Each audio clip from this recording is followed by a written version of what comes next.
नमस्कार, स्वागत है आपका हमारे विशेष कार्यक्रम में। एक किसान कच्ची मिट्टी को एक ऐसे घड़े के रूप में परिवर्तित कर देता है अपने हाथों की थपकी से कि उस घड़े में रखा हुआ पानी जल बन जाता है, पवित्र बन जाता है, ठंडक प्रदान करता है पूरी की पूरी मानवता को, शीतल कर देता है मन को।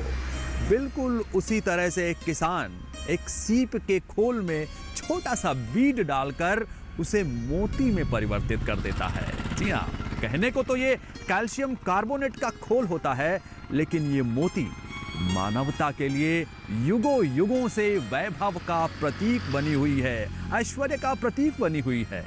और इसी ऐश्वर्य के प्रतीक से लोग ऐश्वर्य कमा रहे हैं, धन कमा रहे हैं और किसान स्वयं को उन्नत भी बना रहे हैं। एक ऐसे ही किसान हैं संदीप गुप्ता जी, जिन्होंने अपने जीवन का ध्येय बनाया मोती की खेती को। एक छोटे से तालाब से इन्होंने खेती की शुरुआत की और परंपरागत खेती से हट करके मोती की खेती को अपने जीवन का ध्येय बनाया और आज अपने गांव के लिए, अपने समाज के लिए एक आदर्श की तरह प्रस्तुत हैं संदीप गुप्ता जी। इनके गांव का नाम है ऊंचा गांव। तो आइए चलते हैं संदीप गुप्ता के गांव ऊंचा गांव।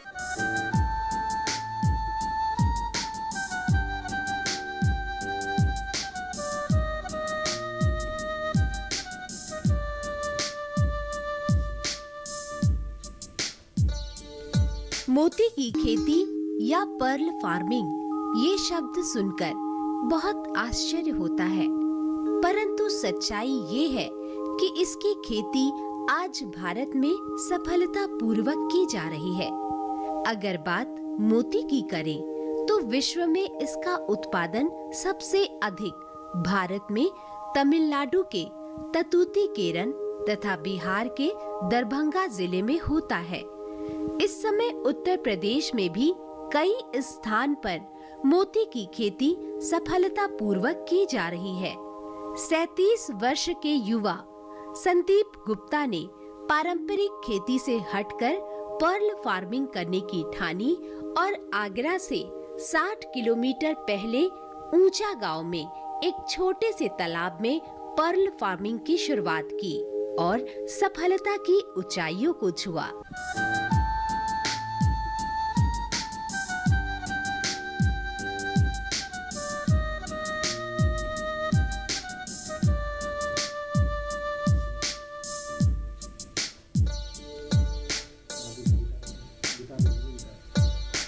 नमस्कार जी, आइए बैठते। कैसे हैं आप? मैं ठीक ठाक हूँ, अपनी बताइए। मैं अच्छा हूँ। और अपने पृष्ठभूमि के विषय में कुछ बताइए। हाँ, मेरा नाम संदीप गुप्ता है और मैं पोस्ट ग्रेजुएट हूँ।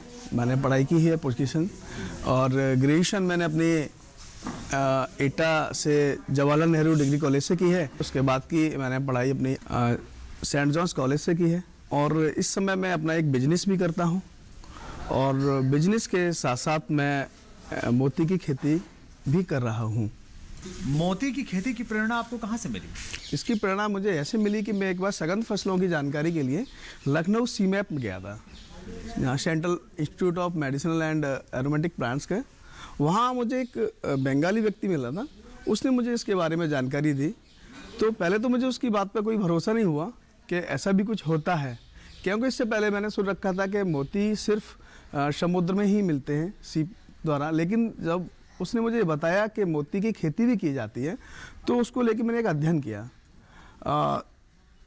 किया, बहुत सारे लोगों से जानकारी लेने की कोशिश की और जानकारी ले। इसके अलावा मैंने इंटरनेट के माध्यम से, यूट्यूब के माध्यम से भी इस चीज़ को खोजा, तो वहाँ बहुत सारे इस तरह के मुझे वीडियोज़ मिले। जब मिले तो उस वीडियोज़ को देखा मैंने, फिर उन पर रिसर्च किया काफ़ी। फिर उसके बाद मैंने वहाँ से इस चीज़ की प्रेरणा ली और फिर अब इस काम को शुरू कर दिया। इसके लिए फिर मैंने एक ट्रेनिंग ली, उस ट्रेनिंग का मतलब पूरा जानकारी ली कि इसको खेती शुरू से लेके लास्ट तक और मार्केट तक क्या होता है, इस पूरी जानकारी लेने के बाद ही मैंने इस काम को शुरू कर दिया है। आपके इस काम में बहुत सारी चुनौतियां भी आई होंगी। इस कार्य में सर चुनौतियाँ बहुत हैं। एक्चुअल में एक तो ये खेती बिल्कुल ट्रेडिशनल जो परंपरागत खेती है उससे बिल्कुल अलग खेती है। इसके लिए बिल्कुल डिफरेंट तरीके से की जाती है और इसके लिए चुनौतियां ही चुनौतियां हैं शुरुआत में, लेकिन आप चुनौतियों से जब निपटारा कर लेंगे तो फिर उसके बाद काफ़ी अच्छा इसमें रिजल्ट मिलते हैं। अपनी पारिवारिक पृष्ठभूमि के विषय में कुछ बताइए। मेरी पारिवारिक पृष्ठभूमि में मेरे फादर टीचर, गवर्नमेंट टीचर थे और हम लोग तीन भाई और 2 बहन हैं और बड़े भाई मेरे वो भी टीचर हैं। बाकी मैं बिजनेस करता हूँ आगरा में। इसके अतिरिक्त बिजनेस के अलावा मैंने ये मोती की इसकी खेती शुरू की और शुरुआत में तो खेती करने में हमें काफ़ी कठिनाइयाँ आई, लेकिन बाद में काफ़ी अच्छा रहा और इसके रिज़ल्ट अच्छे मिले और इसने हमारी पारिवारिक पृष्ठभूमि को काफ़ी चेंज किया है। तो ये तो थे संदीप जी जिन्होंने अपने बारे में कुछ बातें बताई। अब आइए मोती की खेती के विषय में कुछ और जानते हैं।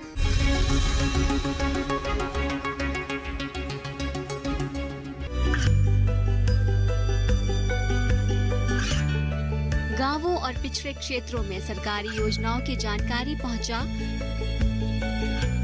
देश में कौशल और क्षमता विकास कर ग्रामीणों को सामाजिक बदलाव और विकास से जोड़ने की दूरदर्शन किसान की पहल चौपाल चर्चा देखें सोमवार से शुक्रवार सुबह 9 बजे।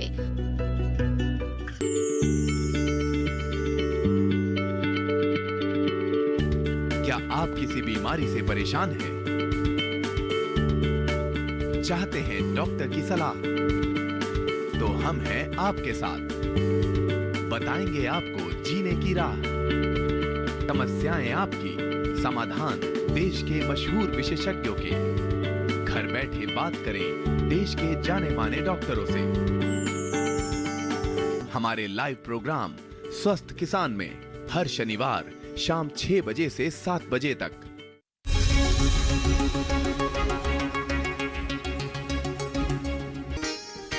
मोती की खेती हम तालाब में कर सकते हैं तथा इसकी खेती के लिए सबसे उचित समय शरद ऋतु का समय माना जाता है, यानी सितंबर से नवंबर तक इसको उगाने का कार्य कर सकते हैं। मोती के उत्पादन के लिए जितना जरूरी उसके उत्पादन करने की विधि को जानना है, उतना ही जरूरी उसके रख रखाव और सामग्री के बारे में भी।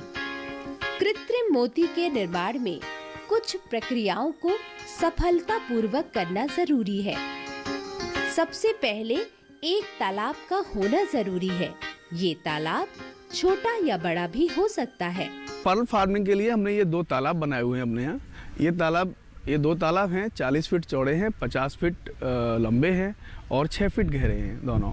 इनमें लगभग 5 फीट हम लोग पानी रखते हैं और सर्जरी के बाद जो हम सीड की जो बैग बनाते हैं वो बैग को इस तालाब में रखते हैं हम, और इस तालाब में हम लोग जो सीप का कलेक्शन लाते हैं वो कलेक्शन इस तालाब में रखते हैं ताकि हम इजीली निकाल सकें उसमें से, या इस तालाब में जब पानी हमारा कुछ ज़्यादा हो जाता है तो हम निकाल के इसमें कर देते हैं, इसका लेवल को बराबर रखने के लिए।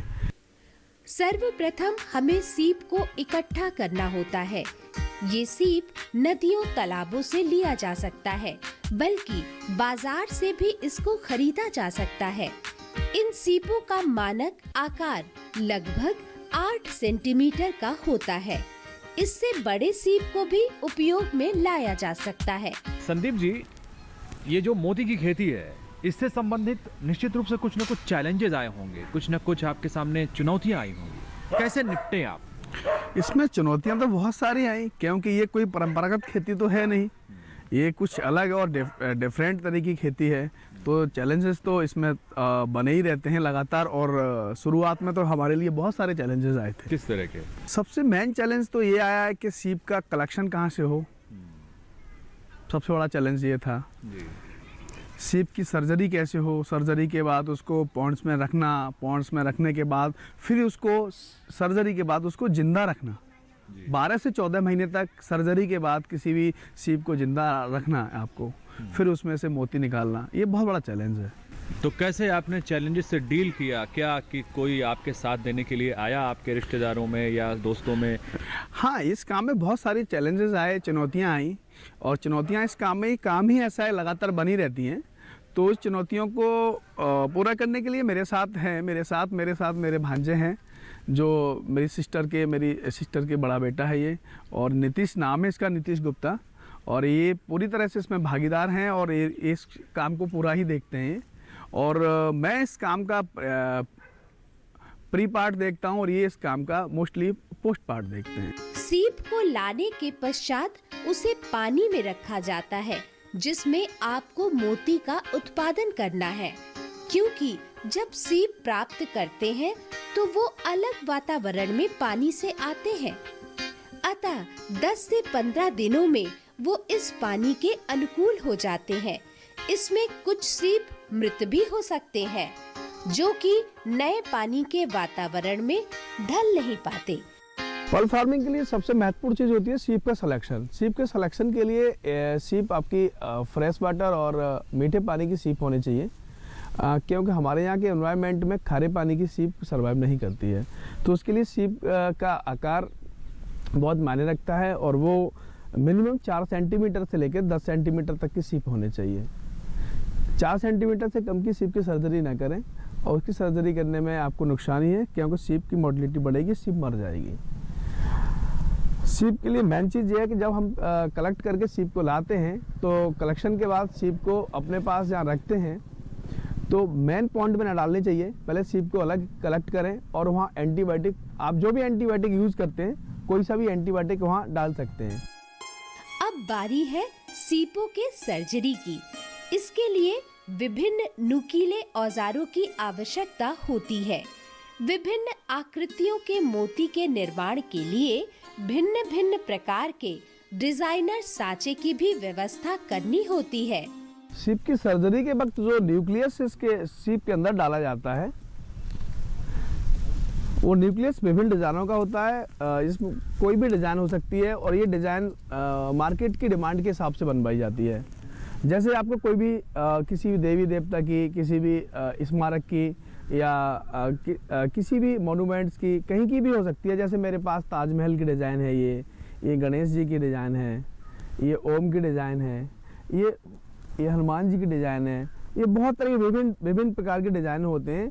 आपकी जैसी डिमांड है मार्केट में, उस तरह की डिज़ाइन बनाते हैं हम लोग। सर्जरी करने के लिए पहले इसे पानी से निकाल लेते हैं और किसी बर्तन या ट्रे में थोड़ा पानी डालते हैं और सीपों के मुख को ऊपर की ओर रखते हैं। इससे सीपों की सर्जरी आसान हो जाती है, क्योंकि ये अपना मुख खोल लेते हैं। मुख को और खोलने के लिए किसी नुकीले औजारों का इस्तेमाल किया जाता है, लेकिन ये कार्य बहुत ध्यान से किया जाता है, ताकि सीप के कोशिकाओं को कुछ नुकसान न होने पाए। इनका मुंह 8 सेंटीमीटर तक ही खुलना चाहिए, नहीं तो इससे ज्यादा खुलने पर सीप के मरने की संभावना बढ़ जाती है। सर्जरी की जो प्रक्रिया होती है, वो मेन प्रक्रिया ये होती है कि सीप को जहाँ हम इसमें बास्केट में रखेंगे, तो बास्केट में सिर्फ सीप रखेंगे, वहाँ पर सिर्फ 1 से 2 सेंटीमीटर पानी रखेंगे, सीप को पूरा नहीं डुबोएंगे। अगर पूरा डुबो देंगे तो सीप अपना मुंह नहीं खोलेगी आपके सामने, और जब उसको रखेंगे और बिल्कुल साइलेंट रखेंगे तो थोड़ी देर में अपना मुंह खोलेगी सीप को। जो भी सीप मुंह खोलती है, आप अपने इंस्ट्रूमेंट से उसको पकड़ सकते हैं। इस सीप ने मुंह खोला और इसको अपने इंस्ट्रूमेंट से आपने पकड़ा, और पकड़ने के बाद आपने अपने जो मेन इंस्ट्रूमेंट होता है आपका प्लास, इसको फंसाया और इससे मुंह खोल दिया। इसका मुंह खोलने के बाद इसमें हम यहाँ लकड़ी फंसाएंगे। लकड़ी इसलिए फंसाते हैं ताकि अपने काम को आप इजीली कर सकें। फिर इसके बाद आप सर्जरी के लिए ये तैयार है। मुंह खुल जाने के पश्चात इसकी कोशिकाओं जो कि सीप के दोनों तरफ होती है, उसमें छोटा सा कट लगाकर एक पॉकेट बनाया जाता है। पॉकेट बनाने का प्रमुख उद्देश्य इसमें बीड को डालना है। बीड डालने का कार्य बहुत सावधानी पूर्वक किया जाता है और ये ध्यान रखा जाता है कि बीड सीप के बाहरी हिस्से को छुए। न्यूक्लियस को आप इसमें सर्जरी के इसके माध्यम से न्यूक्लियस को और आप चिमटी से पकड़ेंगे और न्यूक्लियस को इसमें अंदर डाल देंगे।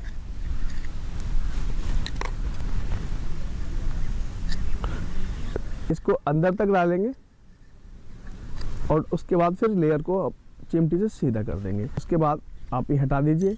अब ये डिजाइनर पल के लिए तैयार है। हम इसमें प्लेन बीड को भी डाल सकते हैं और डिजाइनर बीड को भी। डिजाइनर बीड को डालते समय इस बात का ध्यान रखना चाहिए कि डिजाइनर बीड के डिजाइन वाले हिस्से को कोशिका की तरफ रखेंगे और प्लेन हिस्से को सीप की तरफ। एक सीप से 2 डिजाइनर मोती बनाया जा सकता है, परंतु यदि सामान्य मोती बनानी हो तो एक बीड में एक गोल मोती ही बनती है।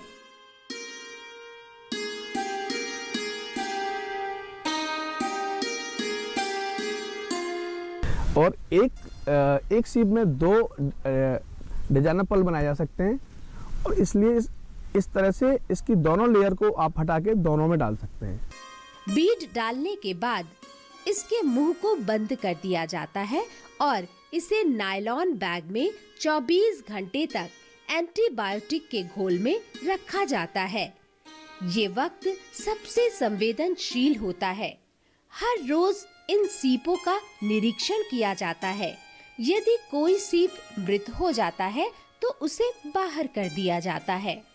जितना बड़ा आपका पॉइंट है उतना बड़ा आप बैग बना सकते हैं पॉइंट के हिसाब से, पॉइंट की गहराई के हिसाब से। तो उसमें आप रखेंगे इसको। और बैग में क्यों रखा जाता है उसका भी एक कारण है कि आप सीप को खाली छोड़ देंगे तो सीप के अंदर आपने जो अपना न्यूक्लियस डाला है वो उसे इरिटेट करेगा और इरिटेट करने की वजह से सीप उसको निकाल के फेंक देगी। इस वजह से इसे बैग में रखा जाता है और बैग में रखते समय इसका मुंह हमेशा ऊपर रखा जाएगा और बैग में से सिल दिया जाएगा। अब इन सीपों को नायलॉन पैकेट सहित तालाब में 3 फीट की गहराई में लटका दिया जाता है। जब उसे आप अपने बैग में जब हैंग करेंगे तो तालाब से छूना नहीं चाहिए आपका बैग। वो लगभग 1 फुट ऊंचाई तक रहना चाहिए क्योंकि नीचे जो तालाब की मिट्टी जो चलती रहती है वो उसके सीप के पास तक नहीं जाना चाहिए, वरना सीप को मोर्टेलिटी जो मृत्यु दर है वो बढ़ जाएगी।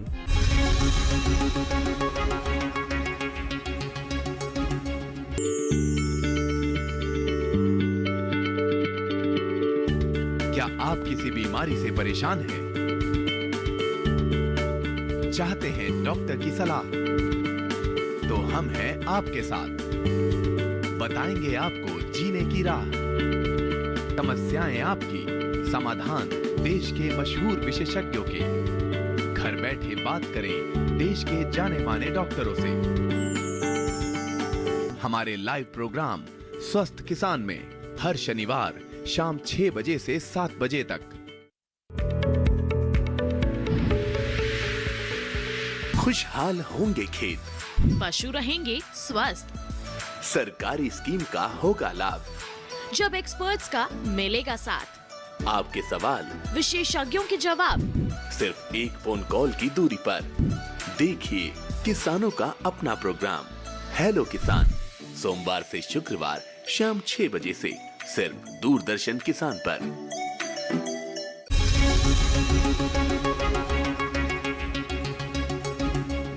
तालाब के पानी में अमोनिया की मात्रा की जांच करते रहना चाहिए।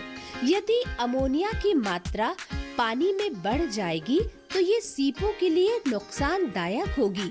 अतः अमोनिया की मात्रा बढ़ने पर नए पानी का मिश्रण कर देना चाहिए।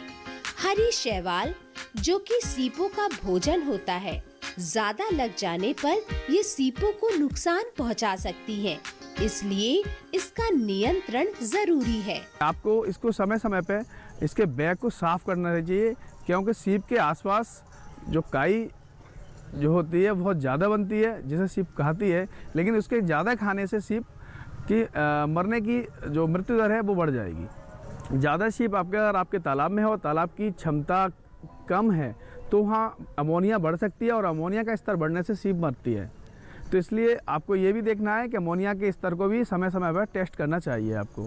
पानी का तापमान भी 25 डिग्री से 30 डिग्री के बीच होना चाहिए। इससे ज्यादा होने पर इसके तापमान को नियंत्रित करने की भी व्यवस्था करना चाहिए।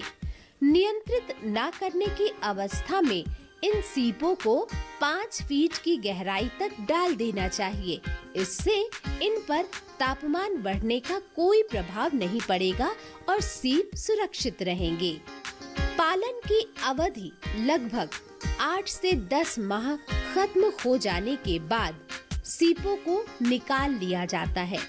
अंदर से निकलने वाला पदार्थ बीड के चारों ओर जमने लगता है, जो अंत में मोती का रूप ले लेता है। डिजाइनर मोती 12 से 14 महीने का समय लेते हैं, जबकि गोल मोती 2 से 2.5 वर्ष तक के समय में तैयार होते हैं। मोती बनने की प्रक्रिया काफ़ी लंबी होती है। इसमें मोती 3 तरह से बनता है। एक होता है डिजाइनर मोती, एक होता है हाफ राउंड मोती और एक होता है राउंड मोती। डिजाइनर मोती जो होता है उसकी अवधि 10 से लेकर 14 महीने तक होती है। हाफ राउंड की 12 से लेकर 16 महीने तक होती है और जो गोल मोती बनता है, जो परंपरागत गोल मोती है, उसकी अवधि 18 से लेकर 24 महीने तक होती है। आज भारत में मोती की मांग बहुत है, इसलिए इसे बाहर देश से भी आयात किया जाता है। वैसे भारत में 3 प्रकार के मोती बनाए जाते हैं: कैविटी, गोनक और मेटल टिश्यू। मेटल टिश्यू मोती की आज बाजार में मांग सबसे ज्यादा है, क्योंकि इस मोती का उपयोग खाद्य पदार्थ के रूप में किया जाता है। इससे च्यवनप्राश, टॉनिक और अन्य कई प्रकार के भस्म बनते हैं। गोमट कीमती मोती होता है। इसकी कीमत 1000 से 50,000 तक होती है।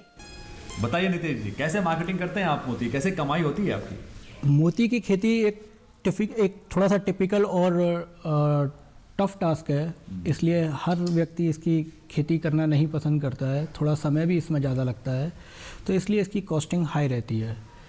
मोती बनने में लगभग 1 साल का समय लग जाता है। शुरू से लेकर लास्ट तक एक सीप की कीमत जो आती है लगभग 35 से 40 रुपये खर्चा हमारा होता है। उसके बाद मोती जब बन के तैयार होता है सीप के अंदर, तो उसमें हमारा लगभग 200 रुपये पर मोती का खर्चा आता है, जिसमें उसकी कटिंग, बफिंग, क्लीनिंग रहती है। ये सब कराने के बाद उसकी मार्केटिंग करना हम लोगों के लिए थोड़ा डिफ़िकल्ट रहता है, इसलिए हर व्यक्ति इस काम में नहीं आना पसंद करता है। मार्केटिंग के लिए हम लोग लोकली अपने जो ज्वेलर्स होते हैं उन लोगों से कॉन्टैक्ट में रहते हैं। आगरा हमारे नज़दीक में पड़ता है, इसलिए हम ताजमहल के आसपास, ताजमहल वाली जगहों पर, उन जगहों पर ताजमहल की शेप के मोती बना के हम अट्रैक्ट करने की कोशिश करते हैं टूरिस्ट जो होते हैं उन लोगों को। और बाकी हैदराबाद में और जयपुर, ये इसकी अब कह सकते हैं एक मंडी है जहाँ मोती की बहुत अच्छी खपत होती है और यहाँ से वर्ल्ड ओवर ग्लोबली पूरा ही ये एक्सपोर्ट भी होता है और इंडिया में भी इसकी काफ़ी अच्छी खासी खपत है। एक मोती की कीमत लगभग, अगर हम कच्चा इसे सेल करने की कोशिश करते हैं तो 200-250 रुपये के करीब रहती है, depending upon the quality of the pearl. और अगर हम इसको एज अ फिनिश्ड प्रोडक्ट बेचते हैं, जैसा कि आप मेरे हाथ में देख रहे हैं, ये मोती है, ये मोती लगभग 500 रुपये पर पीस का जाता है, जिसमें कि टोटल खर्चा जो है हमारा 250 से 300 रुपये तक आ जाता है और लगभग दुगनी मुनाफा इसमें होती है। और इसलिए मतलब सभी किसान, बहुत से किसान, नए किसान भी हमारे साथ जुड़ रहे हैं धीरे धीरे। मोती की मार्केटिंग के लिए इंटरनेट के माध्यम से भी अभी हम लोग कोशिश कर रहे हैं पूरी कि इसे और एक्सपोर्ट करने के लिए खुद ही भरपूर कोशिश कर रहे हैं इस चीज़ की कि बाहर हम लोग खुद ही इसे एक्सपोर्ट कर पाएँ, पर अभी तक ये प्रयास हमारा सफल नहीं हो पाया है।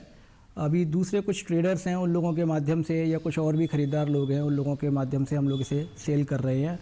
शहर में भी कुछ मार्केट मिलता है, कुछ मार्केट हमें बाहर भी मिल जाता है। भारत में आज मोती का कारोबार लगभग 20,000 करोड़ से भी अधिक का किया जा रहा है। और दिनों दिन इसकी मांग बढ़ती जा रही है। सरकार द्वारा भी देश भर में पर्ल फार्मिंग तकनीक का प्रशिक्षण दिया जा रहा है। परंपरागत खेती के साथ आज किसानों के लिए मोती की खेती एक बेहतर तकनीक साबित हो सकती है। जरूरत है जागरूक होने की, तकनीकी रूप से अपने आप को तैयार करने की।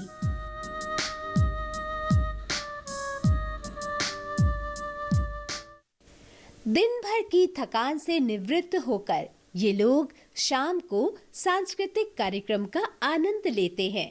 सब धन फैशन में गवाए दियो ओ मेरी गंगा मैया।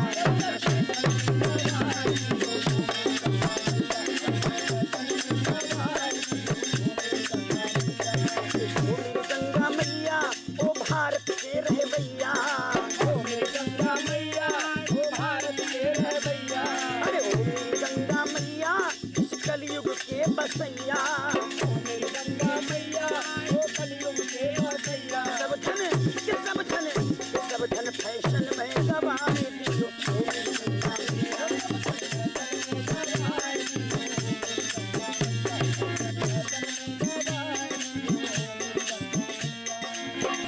ये बहन भांजे घर पे आवे कोई न बात पूछैया, बहन भांजे घर पे आवे कोई न बात पूछैया। ये बहन भांजे घर पे आवे कोई न बात पूछैया, बहन भांजे घर पे आवे कोई न बात पूछैया। और साली सले जाए घर पे आवे, साली सले जाए घर पे आवे रोज चढ़े कढ़ैया। सब धन फैशन में गवाए दियो ओ मेरी गंगा मैया।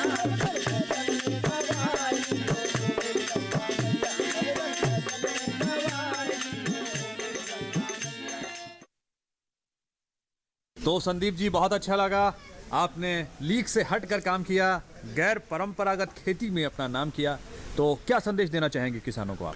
मैं अपने किसान भाइयों से यही कहना चाहूँगा कि जैसे जिस तरह से हम लोगों ने अपनी परंपरागत खेती से अलग हटके और जो एक अलग से पर्ल फार्मिंग शुरू की है, इस तरह की बहुत सारी खेती होती हैं जो किसान भाई जिनके पास कम खेती, छोटी खेती है, तो वो लोग परंपरागत खेती उतनी ही कर रहे हैं जितनी उनकी आवश्यकता है। बाकी के वो इस तरह की जो व्यावसायिक खेती है वो उसे कर सकते हैं, जिससे उनको उनकी आय में वृद्धि हो। जैसे आजकल परंपरागत खेती की वजह से किसानों को कुछ मिल नहीं पा रहा है, तो वो लोग शहर की तरफ पलायन कर रहे हैं। तो मैं समझता हूँ उनकी आगे आने वाली पीढ़ी इस तरह की व्यावसायिक खेती करने की वजह से यहाँ रहे और अपनी विरासत को रखे। तो यही कहना चाहूँगा, जिससे उन्हें एक अच्छी आय में वृद्धि हो और वो लोग अपना खुशहाल जीवन गुजार सकें। बहुत अच्छा लगा आपसे मिलकर के। Thank you so much. धन्यवाद। नमस्कार, धन्यवाद।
डीडी किसान, बदलते भारत की शान।